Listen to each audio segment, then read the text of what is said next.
Amis et famille en Christ, bonjour. Notre méditation en ce 9 décembre a pour titre Le prix de notre rédemption. Il s'agit d'un manuscrit écrit le 9 décembre 1901 et qui s'intitulait à l'origine L'immuable loi de Dieu.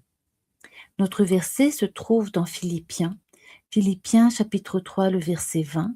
Mais nous sommes citoyens des cieux, d'où nous attendons aussi comme Sauveur le Seigneur Jésus-Christ.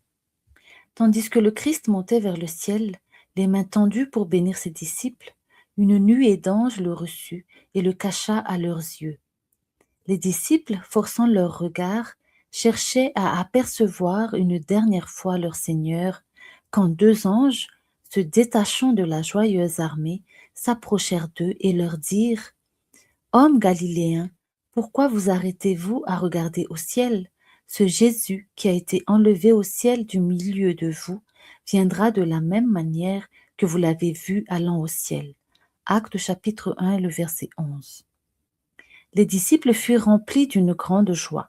Ils se répétaient sans cesse les paroles du Christ dans ses dernières leçons, telles que nous les rapportent les chapitres 14, 15 et 16 de Jean. Chacun d'entre eux avait quelque chose à dire à ce sujet, tout particulièrement sur le 14e chapitre de Jean. La promesse de son retour et la pensée qu'il leur avait laissé sa paix remplissaient leur cœur de joie.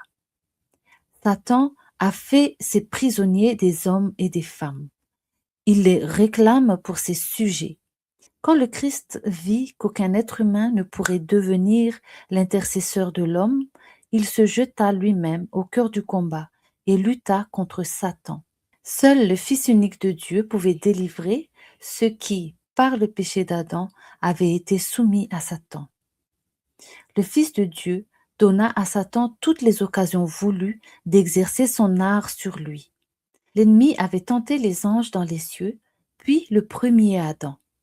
Adam tomba et Satan s'imagina qu'il réussirait à prendre le Christ au piège après qu'il aurait assumé l'humanité. Toute l'armée déchue considérait cet engagement comme une occasion de s'assurer la suprématie sur le Christ. Quand les lèvres du Christ furent scellées par la mort, Satan et ses anges s'imaginèrent avoir remporté la victoire. L'angoisse inexprimable du Christ venait de la pensée que la culpabilité du monde entier pesait sur lui.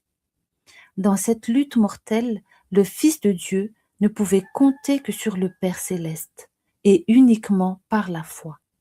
Il était la rançon, le don offert pour délivrer les captifs. Par son bras puissant, il a apporté le salut aux enfants des hommes, mais à quel prix pour lui? Quel spectacle que ce conflit! Il eut pour résultat de démontrer la justice de Dieu à tout l'univers. La question qui se pose, peut-être après une telle réflexion, c'est sommes-nous parfois tentés de croire que nous méritons un tel sacrifice et que nous valons le prix payé? Puissions-nous nous rendre compte que c'est par la grâce de Dieu et uniquement par sa grâce et son amour que le ciel nous est offert.